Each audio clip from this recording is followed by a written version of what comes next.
Hi, and thanks for hitting the snooze button. I'm Neil Headley. In this series, we try to help people fix their sleep by figuring out why mine is so horribly broken, and maybe we can stumble upon some answers together. Before we get too far afield here, you okay? Everything good? You all right? You got people to turn to, people to talk to? Crazy dreams you can talk to people about and stuff like that? Look, if crazy dreams are becoming a part of your reality, maybe you'll find last week's episode particularly interesting with Dr. Céline Bastien from the Canadian Sleep Society, who is an expert in the science behind dreams. You can get all the details on last week's show for that. But let's get you straight into this week's episode. And I'll tell you straight up, this is the longest episode of the show we've done so far. And it's worth spending the time on because I want to know what you first think of when you hear the word hypnosis. Now, if among your first images are, some kind of Vegas show where somebody's barking like a dog, then this episode is for you. If you're a person who has tried just about everything to fix their sleep and is willing to try just about anything, well, this episode is for you too. I'm going to introduce you to Dr. Dyan Haspel-Johnson. You may already know her as a VIP contributor to Arianna Huffington's wellness site, Thrive Global. She maintains licenses for both California and Colorado boards of psychology. She's a consultant for the American Society of Clinical Hypnosis.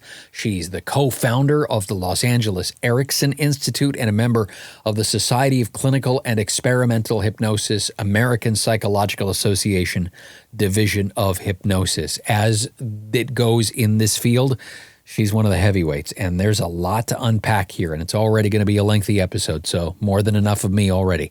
Let's get to Dr. Dyan Haspel-Johnson.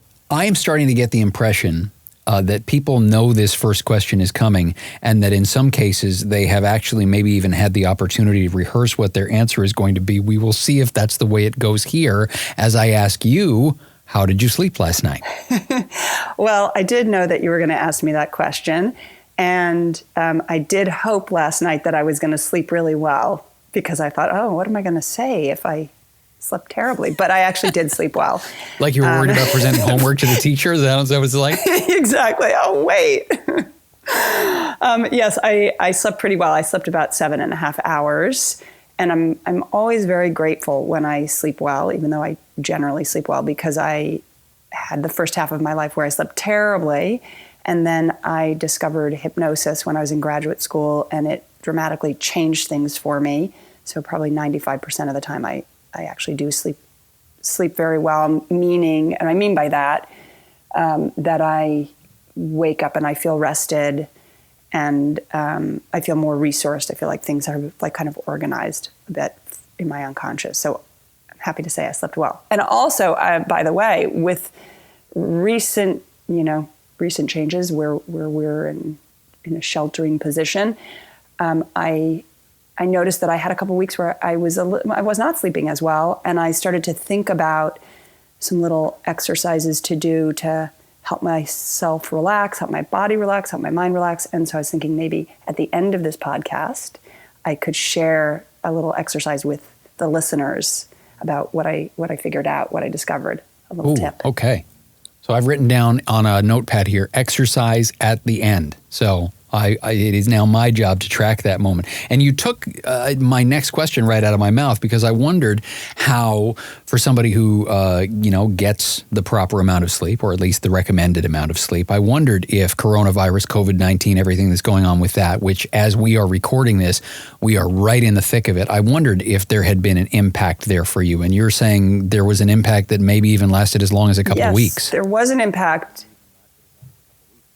Well, I wouldn't say it was a consistent couple of weeks, but for me, because I'm a psychologist, I see clients, and so I've been seeing clients remotely from home, and that was a little bit disorienting. Also, I think people were really heightened in their own anxiety and their activation, which did not surprise me. I mean, I kind of expected that people were going to be anxious about the virus and having a little more trouble sleeping.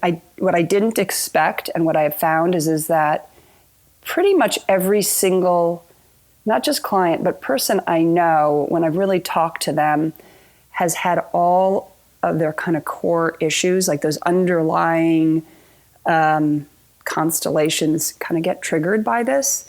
So there's a lot of stuff coming up for people that's not necessarily about COVID-19 or sheltering in place or quarantine or anything like that, but it's really about like just stuff that reminds them of, or childhood stuff. So I've been very aware of that, and so that did kind of disorganize my sleep a little bit. There were a few nights where I had a little bit of insomnia, and modified my own self-hypnosis a little bit and refocused myself a little bit with that, and then that's gotten better. So my sleep is back to normal and is really good.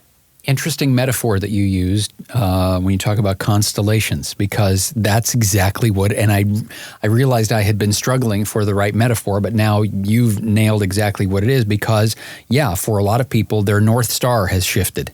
Exactly. It's, I also love this metaphor of constellations. I actually have, as you know, I have a online set of sleep hypnosis recordings for people, and one of my favorite ones in that set of 7 is about constellations, actually stars and the moon and things like that. I think it speaks really to the unconscious, that metaphor, and I think things have shifted for people. They're trying to find their way again. So people who listen to the show regularly, which I was excited to find out you are among them, yes. They know that I have become rather skeptical about a number of things. I am vocally skeptical of melatonin. I am vocally skeptical of all these websites that are out there that purport to tell you this or that magical solution that will fix all your sleep problems. When fashion websites start publishing information on here are 5 foolproof ways that you can fall asleep, and then you realize it's a whole pile of Amazon links to silk pajamas and things like that. And I just, right. So I start rolling my eyes at so much stuff. And you and I are going to have an interesting chat, because I bet for a ton of people, you start to talk about things like hypnosis or meditation or all of these sorts of things that involve exclusively doing work north of your neck, and people's eyes will start to roll. And I'm excited to see where this goes. So let me start it this way. And it might be a different way than you were expecting me to throw a first question at you. What were the circumstances the first time you were ever hypnotized? Great question. Well, if I really go back in time, my mother is a psychologist and got trained in hypnosis when I was quite young, maybe 5 years old, and so I think she hypnotized me a little bit then. We have a great relationship. Well, that's good. Actually, she's quite lovely, so it's probably not due to the hypnosis, but due to the fact that she's quite lovely. But then I did not have any other exposure to hypnosis. I mean, I kind of knew a little bit about it, but it wasn't really her focus and her practice, and so it wasn't something that was really a dominant thing in my life at all. But when I was in college, I went to Rhode Island School of Design. I was actually a fashion designer before I was a psychologist. And I remember going to a stage hypnotist. And this was actually a really interesting thing. So, stage hypnotists who are doing hypnosis for entertainment, and they want you to do funny things, their success and their ability to be entertaining depends on them finding people from the audience who are going to be willing to come up on the stage and cluck like a chicken or sing like Elvis or do whatever it is they're going to do. And I am not by nature sort of like a sort of flashy or exhibitionist type of person. And I was not comfortable with the idea of going up on stage. So I'm in this auditorium with whatever, a couple thousand other students, and the stage hypnotist was doing something. And if I if I recall correctly, I think it was something like an arm levitation, meaning that he was speaking to the whole group and he was kind of telling everybody to, their arm was getting light like a balloon, that kind of a thing. And some people's arms started going up. And I thought to myself, I remember having this thought, and I thought, I'm not doing that. And I didn't have any sensation in my arm. People did get up on stage. It was entertaining, whatever. I didn't think that much about it. Flash forward a few years, and I was in graduate school, and I had a lot of really severe chronic health issues. I had fibromyalgia, so I had really severe chronic pain at that time, and I had insomnia to the effect of probably 4 to 7 hours a night of difficulty falling asleep, and then I woke up about every 45 minutes. So I had very disturbed sleep, and I had pretty severe chronic fatigue and a lot of infections, like where it would become pneumonia if I didn't go on antibiotics, and I was sick all the time. And I was in graduate school. I found this professor. He used hypnosis actually as a tool to help people with physical issues. And so I asked him to train me in his model, and he did hypnotize me in his office using a scale called the Harvard scale, which is one of the 2 top measurement tools that are used in research to measure hypnotizability. So it's a script. It's like a little over an hour. It's very specific. It's like, you have 1 minute and 25 seconds to read this one area of the script. And he said things to me in this, when he was doing the Harvard scale, like your arm's levitating. It's actually not one of the items, but I'm just using it as a frame of reference. And I remember listening to him, and I was totally relaxed. I felt completely normal. And my arm starts levitating. And it wasn't the same as when I just lift my arm up. It actually felt like it was happening involuntarily. And in that moment, Neil, my life changed, because I thought to myself, even while this was going on, it wasn't like I wasn't having my own thoughts. I thought to myself, nothing's making my arm levitate, but I perceive that it is levitating, and it's actually levitating. And then when he said it was normal, it went down to normal. And after that, I thought to myself, if you can tell someone under hypnosis or under the right conditions that their arm's levitating, and it does, what's the difference then if you tell someone that they sleep better, and you do it in a way that that leads them to that place where they do sleep better? Like, couldn't you change what's happening physically with health issues in the same way that you could change what happened physically with my arm? And that started me on this journey, actually. That's where I really began. So I got trained in hypnosis, and I had health issues, and I started doing self-hypnosis the next day. I knew a lot about immunology and physiology and sleep cycles, sleep architecture. And I started doing self-hypnosis the next day, and it was like someone flipped a switch for me. So it really changed my life. My health dramatically changed in every way. It wasn't quite like I woke up the next day and everything was great, but it was pretty quick. It really shifted dramatically. Okay, so you've already become one of those people that I like talking to, where you give one answer and it sparks 17 more questions. So let me go back to the beginning of what you said, and I'm glad you brought it up. You talked about stage hypnotists. Yep. I'm gonna, and this is interesting, because I think a lot of people, the association that they make with hypnosis is the stage hypnotist. I remember I was the house MC at a nightclub that held 3,000 people.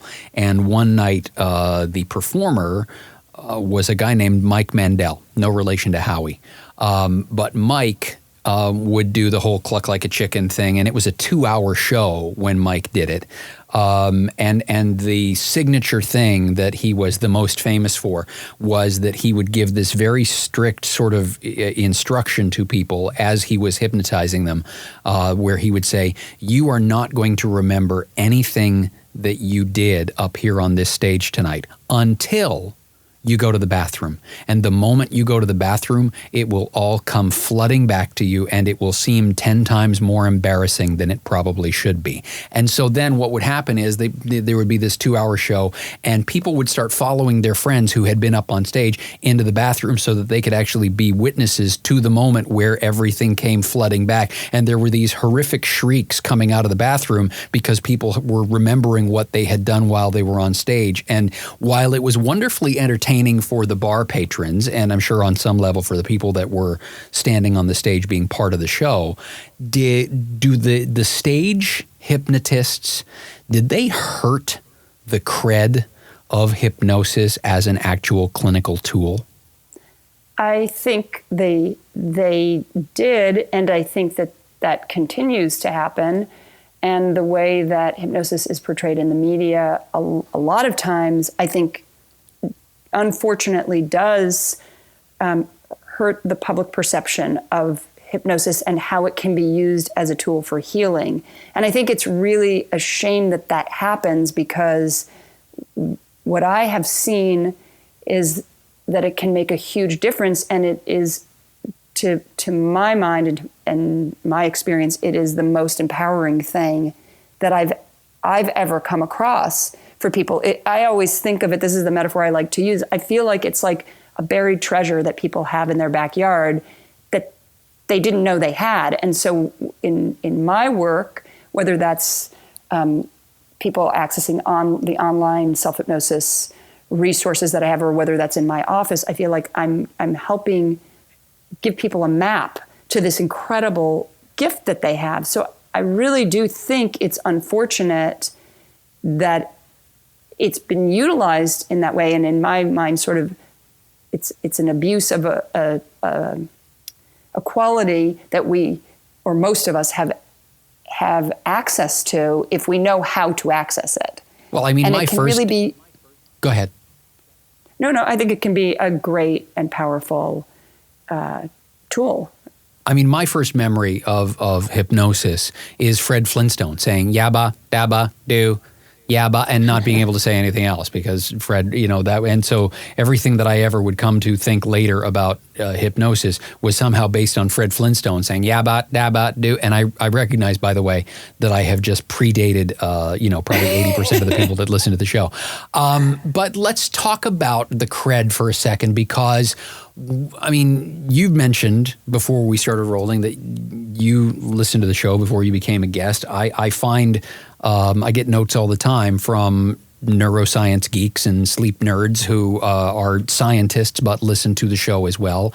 So if any of our friends who are listening who are, for example, fMRI techs or something like that, who put people into brain scanning machines for a living, if someone is under hypnosis and they get an fMRI, is there something going on? Are my friends that run the brain scans going to see that in someone who is under hypnosis? Yes, they're going to see more activity under someone who is highly hypnotizable than someone who is low hypnotizable. And let me just back up for a second and explain what I mean by that. So I mentioned the Harvard scale before. Around 1960, there were two measurement scales that were created to look at hypnotic ability. So that's the Stanford scale and the Harvard scale. And those are still the scales that are considered the gold standard, which is the Stanford scale, and the silver standard, which is the Harvard. And the Harvard is actually used much more widely in research because it can be done to a group of 30 people at once, whereas the Stanford is really more for one-on-one. And what these scales look at is very sort of benign suggestions, like, like your arm being heavy and going down, or there are certain items that happen. And like amnesia, for, you're not going to remember everything until I say you can remember everything, or you're not going to remember everything until you go into the bathroom and then you'll remember. That's something that wouldn't happen to just anyone and everyone within the population. That's a sort of a highly hypnotizable quality. But that can be measured. And what's really amazing about these two tests in particular is that they have like 25 years retestability, meaning I could do the Stanford or the Harvard scale on you. It's a script, it's very specific. And whatever your experience of that is, objectively speaking, would remain the same or virtually the same within one standard deviation if I did that same test, the same Stanford or Harvard scale to you in 25 years. And that's really significant. That really establishes hypnosis as a measurable, reliable, valid characteristic. That's what has been shown in these tests. And it's cross-cultural, by the way. So meaning somebody in America and somebody in Africa are going to have the same distribution within the population. So when you start to see things like that, you say, well, something is really going on here. And over the years, what that led to was neuroscientists doing things like EEGs or PET scans, or what you mentioned, functional MRIs, to look at what's happening in the brain, and there is activity. So yes, your listener who is doing functional MRIs is going to be very happy to see that there's a couple of decades now worth of research looking at changes in the brain. And actually, there's some interesting studies. There was a study that was in, I think, 2009, around 2009, on changes that happen in the brain under hypnosis and comparing it to meditation. And that's also a really interesting one. A lot of people ask me about the differences between hypnosis and meditation. And I was about to ask you. Oh, see? That's a good sign. That means that we have rapport. That's one of the most important things for hypnosis. You keep scooping my questions before I get a chance to ask any of them. It's hilarious. So the simple answer to this, I think this is kind of an interesting question of what's the difference between meditation and hypnosis. And, that's a debatable issue. But I would say that I think that I like to explain it to people in that I think that hypnosis has a direction and an intention. It usually has a treatment goal. Even in entertainment, I won't say that's a treatment goal, but they're trying to lead the person in a specific direction, whereas meditation tends to be more about sort of mindfulness or a state of at oneness or a state of just being, which is really important, obviously, and that affects the brain. But it affects the brain a little bit differently than hypnosis does. Okay.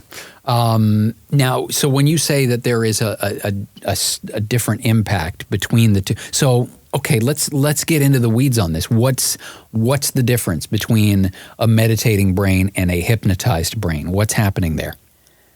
Well, I mean, I'm not a neuroscientist, so but I'll do the best I can in answering that question as best I understand it. So my understanding is when they have looked at things like EEG and functional MRIs, that in meditation, I think that there's more of the activation of the alpha brainwaves, whereas when they have looked at hypnosis, there's a lot more of the theta brainwaves. And then there's also, I know, I don't want to get it wrong, so and I don't have all of that article in front of me, so I don't know with the brain mapping, I can't remember exactly what the difference is in terms of the lobes and the parts of the brain that are getting activated, but I do recall that it is more alpha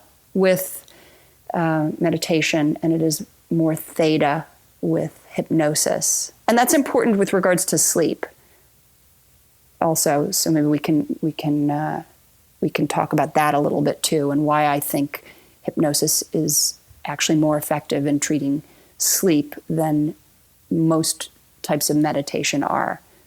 Let's get into the minutia of how your sleep can benefit from hypnosis in a second. But first I want to, as I'm listening to this episode down the road in my head, I start trying to anticipate the things that people who are listening to it are going to say, which is why we talked about the eye roll thing earlier when you even invoke the word hypnosis for some people. And you mentioned as well self-hypnosis.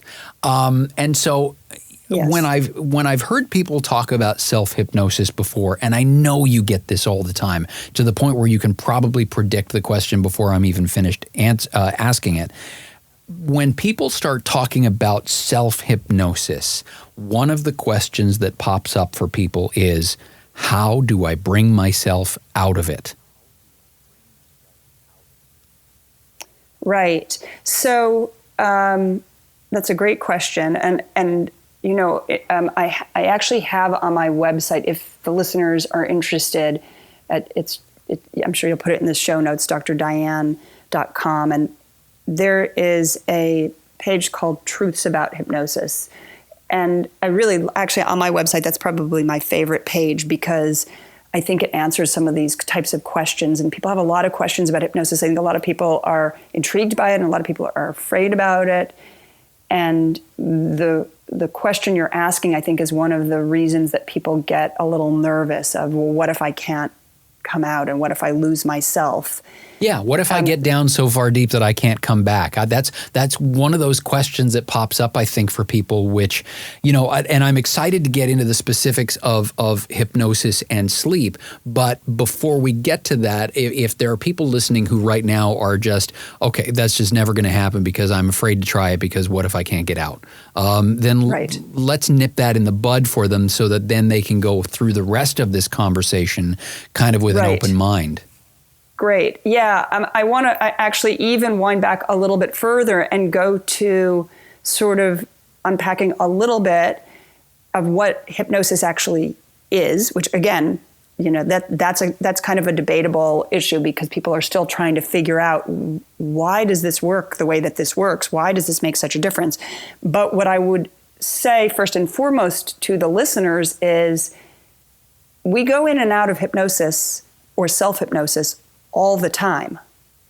It's a naturally occurring state. So when you see someone in stage hypnosis, or when someone comes to my office and wants a formal hypnotic induction, or listens to some of the online recordings that I have, and that's just kind of a more formal hypnotic state. There's a beginning, there's a middle, there's an end. That kind of is the idea that people have of like, oh, I'm going to go into this place of being, and it's an artificial way of being. Well, actually, it's not an artificial way of being. When we're driving on the freeway and we're so lost in our thoughts that we miss our freeway exit, we're absorbed in whatever it is we're thinking about, or the music, or, you know, the rhythm of the road. That is, in a sense, a naturally occurring hypnotic state. That's a self-hypnotic state. So when the other example I often like to give is if you're sitting at dinner with someone and you're so lost in the conversation, because it's such an absorbing conversation, that you don't even notice the background noises or what's happening at the other tables. And suddenly you realize it's been 3 hours and it felt like it was 5 minutes. That's a hypnotic state. You have time distortion, you have absorption, you have this sense of almost involuntariness, this sense of almost dissociating from the other background noises. Those are hypnotic experiences. By the same token, we can have those hypnotic experiences in an unpleasant way with, for example, spinning thoughts when you're lying in bed and you really are tired and you want to go to sleep, and you can't stop your to-do list. You can't stop worrying about all of these things that are going on and what ifs. And you're so absorbed in those thoughts that it feels involuntary, and it feels like it's going on forever. And you keep looking at the clock and it's been 10 minutes. and it feels like it's been hours, or vice versa. And those are hypnotic experiences. So I just want to sort of reassure people that those things happen in good ways, pleasant ways, and those things can sometimes happen in unpleasant ways. And so what I have found in the last 25 years since I've been doing hypnosis is that when people understand what hypnosis is and start practicing self-hypnosis in these more formal states, not only do they find that it's so easy to go, to kind of go in and go out and control that, but they actually feel like they're more empowered in other areas of their lives. So for me, I can have a couple of nights of, disturbed sleep with this whole sheltering in place thing, and I can move back into really great sleep, in part because I know how to control that self-hypnosis state. And so I'm maybe more adept than most people are at shifting from the spinning thoughts to calming thoughts and to, that anchored good rest. Does that answer the question?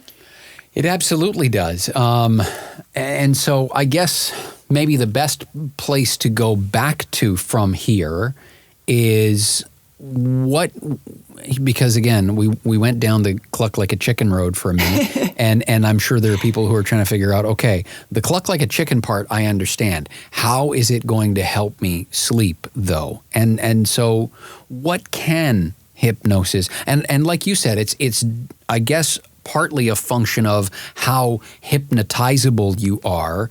But what, and I have questions about that too, assuming I remember to ask them, that I'll get to in a second. But what can hypnosis do for my sleep? Can it help me, for example, eliminate that tossing and turning stage? Can it help me fall asleep faster? Can it help me spend perhaps more time in N3 or deep sleep? Or what realistically can I expect? Well, that's a great question. I'm so glad you asked it.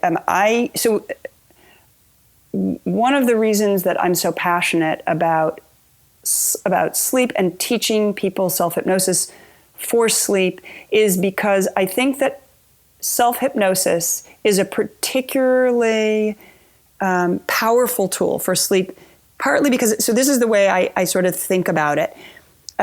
We're all the time moving from one state or place in our days and our nights and our lives to another, right? With sleep, that might be, REM to non-REM and moving to different brain waves. Even with the breath, we're moving from an inhale to an exhale. And we're moving from a sleep state to a waking up state to a work state to a, coming home, like we're always moving through these sort of bridges. And so how do you get from one state of consciousness to another state of consciousness? I think that with meditation, it's interesting because you're in this state of just beingness, non-attachment, at oneness, but that's a separate state in a way from regular waking life or being asleep. Hypnosis is interesting in that it bridges the conscious and the unconscious minds. Right? So when I'm delivering or designing a hypnotic suggestion for someone, I'm thinking about it on a lot of different layers. I'm thinking about it in terms of the way they process things in an auditory way, in a visual way, in a kinesthetic or sensory way, because that triggers different parts of the brain, right? And I'm also sort of thinking about the double meanings of things.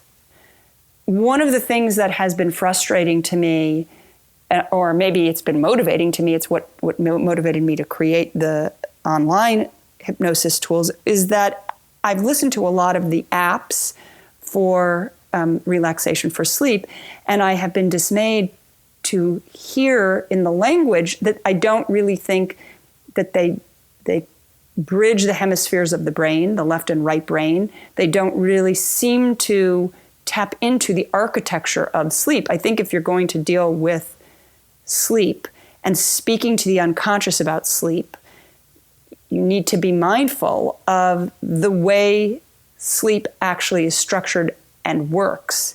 So I think that hypnosis is a bridge because it is unique in that you're delivering suggestions through language or through pauses in language, which is more cognitive, but in a way that speaks to the unconscious and creates a kind of relaxation that is unique.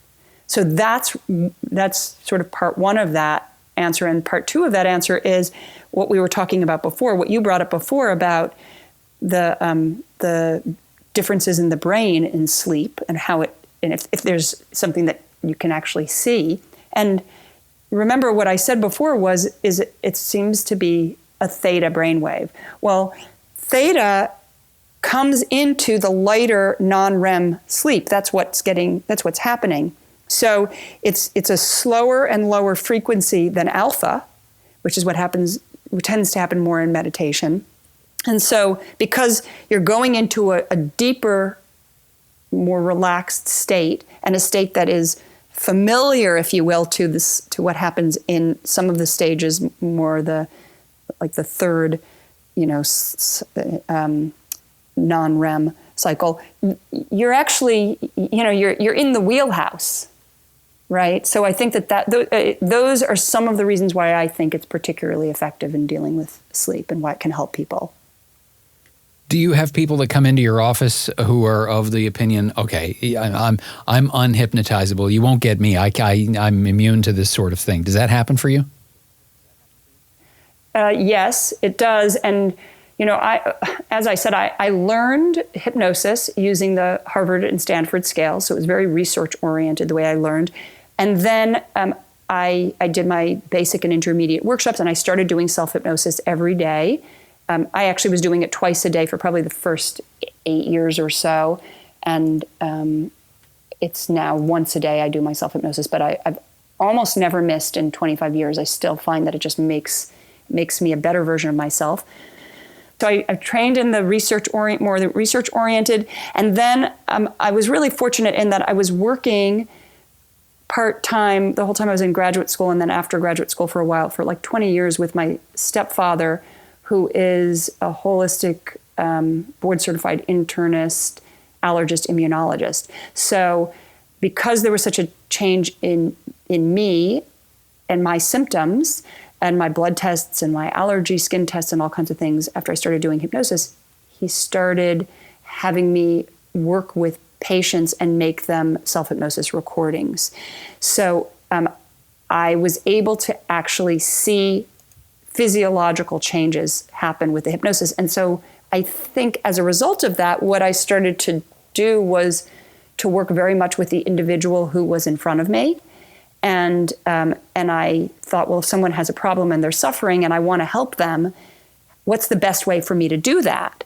And years later, I learned about Ericksonian hypnosis, which is the hypnosis that was really developed by Milton Erickson, who was a psychiatrist and who used a lot of metaphors and stories and looking at nonverbal cues, so things that were happening physiologically and sort of like those little tells that people have, and telling them stories or designing hypnosis based on that. And he was finding that he could hypnotize anyone as long as they were open to being hypnotized. So I've kind of come at hypnosis from both of these ways of thinking. And what I have found is that it's really a matter of designing something for the person in front of me. And for that reason, I haven't ever met somebody who I couldn't hypnotize in 25 years. Doesn't mean that there aren't people out there. And certainly if someone was adamant that they weren't going to be hypnotized, then they're not going to be hypnotized. But I've had people who have called me on the phone and said, I'm really desperate. I've gone to hypnotists. It hasn't worked. Why do you think you can help me? And I don't get particularly intimidated by that, because I think, well, it's my job. My job is to look at the person in front of me and figure out how they are naturally going in and out of hypnosis. Everybody goes in and out of hypnosis naturally. So I really just have to figure out, how does that happen for them? And I have not found that difficult to figure out when I'm face to face with a person. is for someone who is interested in learning self-hypnosis, and we've talked about how hypnotizable a person is how hypnotizable I am something I need to come to a person like you? I mean, for the many who are not geographically predisposed to maybe come and give you a visit in person, do I need to come and see somebody like you, or is there a way I can test this on my own and figure out whether I'm even a candidate for something like this? Yeah, well, it is actually for that reason that I developed these online hypnosis packages. So the one that is currently on my website is the Deep and Easy Sleep Self-Hypnosis Package. And it sort of started out, I think I said this to you before we started recording, it started out as this sort of idea that I had, which was people would call me and have sleep issues. And it's sort of the one thing that I just can't ever bring myself to, to turn someone away or refer them out if they have sleep problems, because I'm passionate about it and I've had really good success with it. And I know what it's like to suffer with sleep problems. And I think sleep is the sort of the foundation for everything. So I really wanted to see as many people as I could. Now I'm licensed in California and Colorado, so I can't see anyone who's outside of those states. And so I tried to figure out a way to make it more accessible and also more cost effective for people, because I think that when people learn self-hypnosis, they have the tool. It's so empowering to them. Like, I don't want people to be dependent on me. My feeling has always been in my practice, I know it's not a great business model maybe, but is the better I do my job, the less people need me.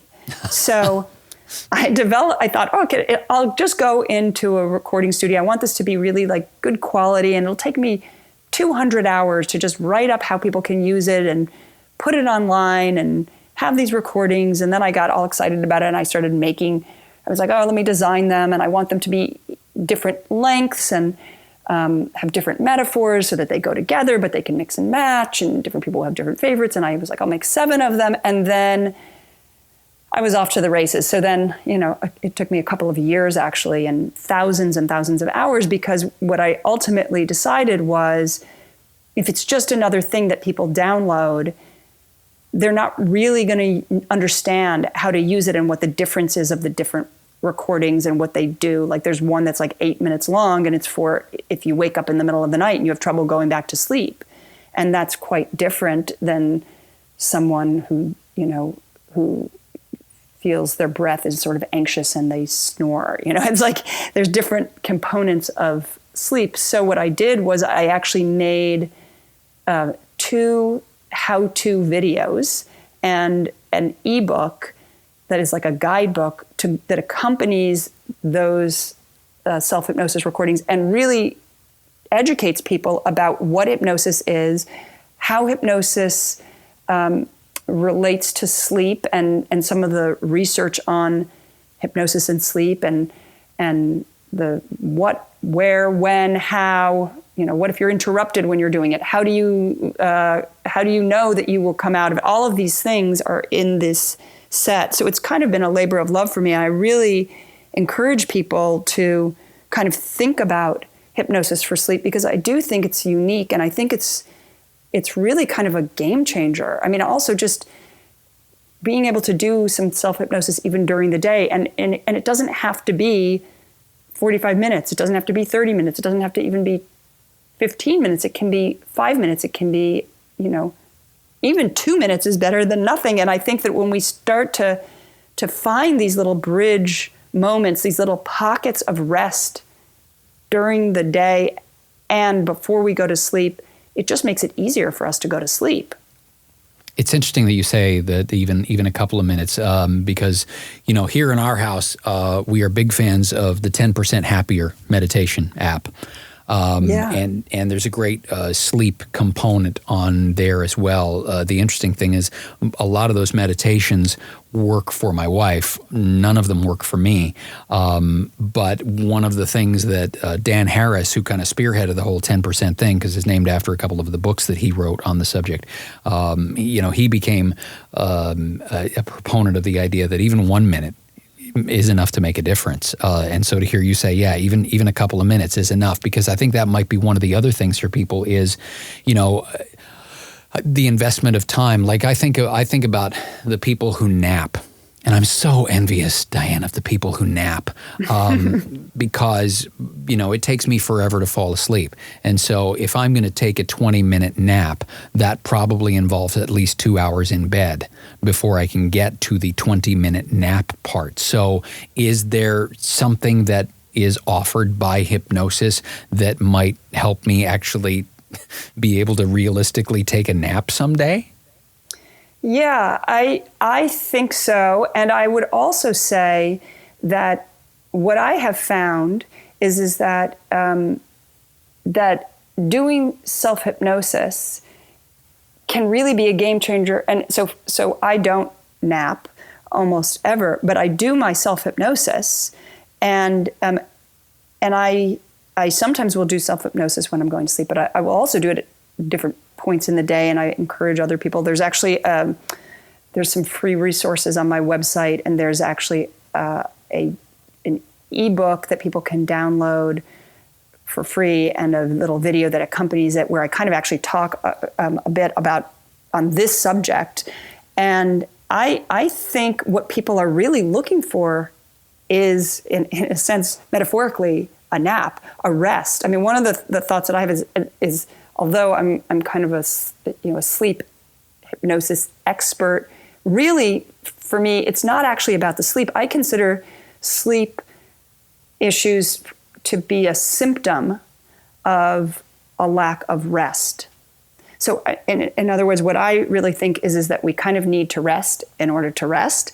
We need to find ways to let ourselves just be. And I think like the mindfulness movement of being present in the moment, that's an effort to get us there.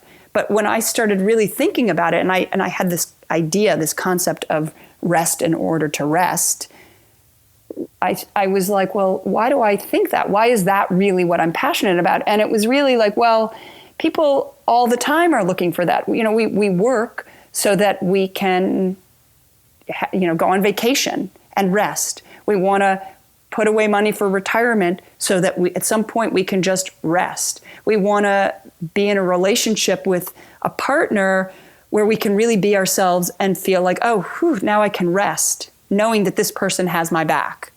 So I feel like there's so many things that we do in order to get to a resting point, right? And that's really important because, again, that's this bridge thing. We're moving all the time in sleep from sort of like the REM to the non-REM, the REM to the non-REM. And there's a point where it's a resting point, if you will, where things change. There's a point between an inhale and an exhale where we rest inside of ourselves. And it's almost like we're checking in with ourselves. And then we breathe out, and it's like we're checking in with the outside world before we take it in again. And I use that a lot in the self-hypnosis audios because I think it's so important to create space and play with that. Because as we play with that and as we learn the skills of self-hypnosis, which most people can learn, I think that helps us then to translate that into feeling more rested during the day, being then more productive and efficient and present in our relationships, so the relationships are healthier, and I think we can sleep better at night. Does that make sense? It does make sense. And like you've been doing this entire conversation, you sparked 2 follow-up questions even just with that point. I want to describe to you a very quick scenario because you just hit on something that you just kind of clarified something for me, but you at the same time brought up a question for me. I mentioned the 10% Happier app. And there's a meditation in there by a meditation teacher named Jeff Warren.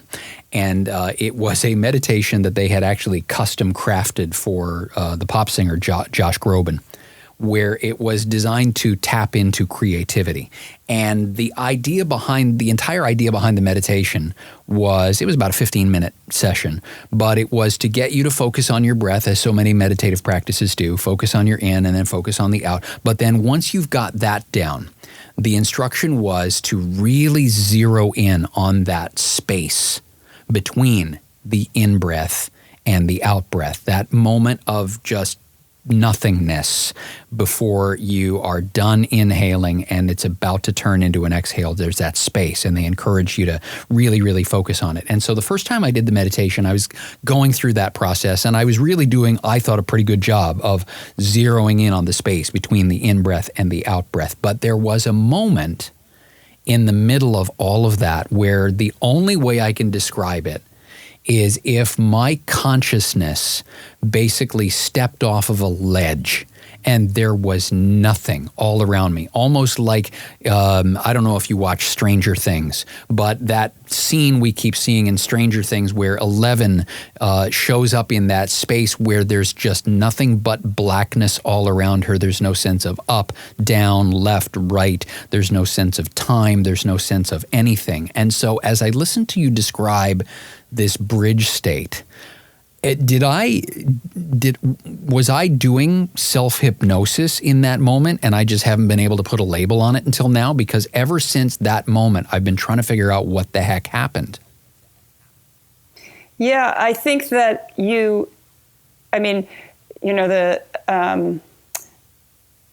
I would say, the meditators, I actually also do transcendental meditation.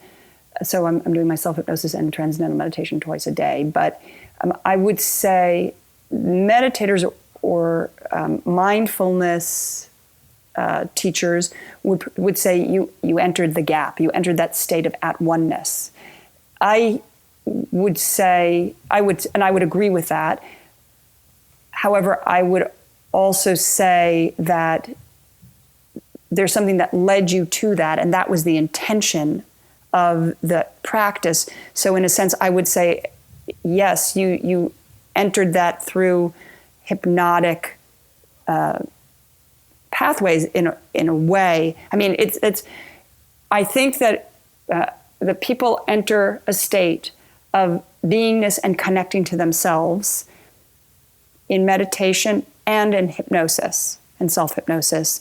So I think that sometimes the way that they get to that state is a little different, but I use some of that that space in between with self-hypnosis, but it's not as much of a focus just on being in that state. With the self-hypnosis for sleep, for example, that state is utilized in order to move into healthy sleep architecture. Interesting. Okay. And while we're on the subject, by the way, I just needed to throw this in. Space Between is also a fine Dave Matthews Band song. That aside. Yes, it is. And this is kind of my second follow-up to what you were describing earlier.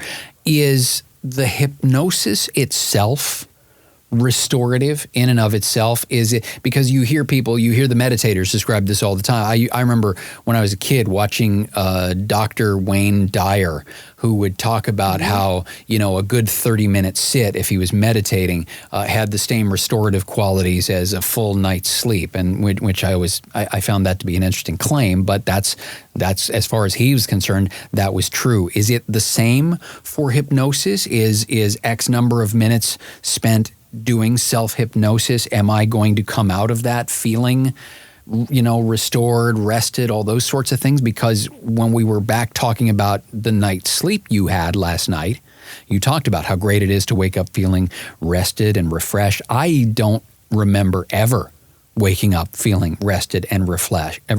And that's not hyperbole. That's a factual statement. I literally don't remember a morning in my entire life where I've woken up, in that throw the sheets off the bed, greet the day, bounding out of bed with a smile on my face, blah, blah, blah. That never happens for me. Is that the kind of feeling that hypnosis might give me? I think so. And the reason I think so, aside from my observation with clients for 25 years now, I'm gonna use myself as an example. So I remember being 3 years old, because I have a very good memory, and I remember being 3 years old, and I remember waking up in the middle of the night and going and sitting in the hallway and in the dark and looking at like the cat's eyes because I could see them reflecting and things like that because I had such disturbed sleep. So my mind has a tendency to not shut down. I'm very detail oriented and my mind is always thinking a million things. And I even got to a point where I was analyzing my dreams while I was dreaming them. I was not by nature a well-rested person. Also, I do have fibromyalgia and I have always had chronic pain. So I remember being 7 years old and it occurring to me when I was 7 for some reason that maybe it wasn't normal to always be in pain. So all of this is to say, I've never actually slept through the night without being awakened by at least some degree of physical discomfort, which I think you can relate to based on hearing some of the things that you've said in your previous podcasts. And so what's different for me now is that, first of all, during the day, I'm not bothered by pain almost ever. And in the night, if pain or discomfort wakes me, which it does, I just shift position and in a sense, I kind of give myself a hypnotic suggestion and I go back to sleep because within my own self-hypnosis, I have given myself suggestion after suggestion that if I awaken in the night, as soon as I've taken care of myself, I'll be able to easily go back to sleep. And then I do. So I wake up feeling very refreshed. When I say I had probably 7.5 hours of sleep last night, I feel great. I feel really energetic. I feel really alert. Did I wake up in the night? Yes, because I always have some discomfort that will awaken me and then I can shift back into sleep. And I think that some of that is that I'm doing the self-hypnosis and I am giving myself these suggestions. And one of the suggestions that I actually give in one of those 7 recordings that is in my online set is exactly what you're talking about, because I actually say in it something to the effect of 1 minute of hypnosis will be like an hour of deep sleep. And 2 minutes will be like 2 hours. And I kind of go like that. And I give those kinds of suggestions to teach people how they can do that for themselves, because then they can do sort of, in a sense, what I'm doing, which is to administer that state to themselves and those kinds of suggestions to themselves. I can be like almost like the voice in their head in that way, and they can find that on their own. Okay.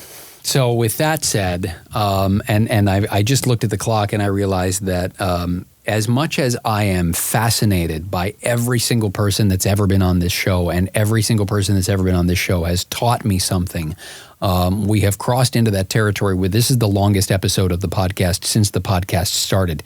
Oh my gosh. Which is an indicator of just how interesting I find this whole subject. So I'm grateful to you for that.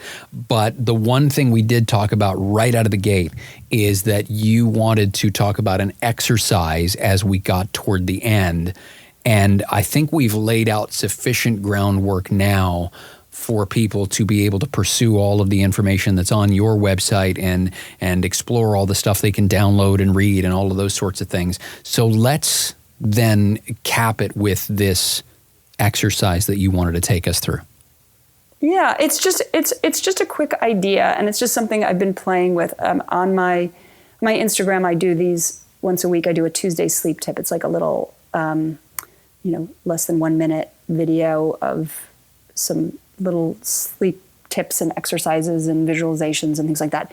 So I've been thinking this past couple of weeks when I was having a couple of nights of difficulty, I thought, well, when our minds are spinning and we have all these ideas or anxious thoughts or worries or the what ifs, that's very much high up in the body, that's in the head. And so a lot of times I think it's really helpful to focus away from the head and to focus on like the feet or the hands or the extremities to get that energy down and more into the body and away from the spinning thoughts. So I would suggest that maybe the listeners might want to try when they're lying in bed, focusing on the toes, and maybe try it without moving them, but you could also try it with moving them and then try it without moving them. But go from toe to toe, big toe, second biggest toe, middle toe, second to smallest toe, pinky toe, and feel it on each foot. You can play with it and feel it on both feet at the same time, both big toes at the same time, or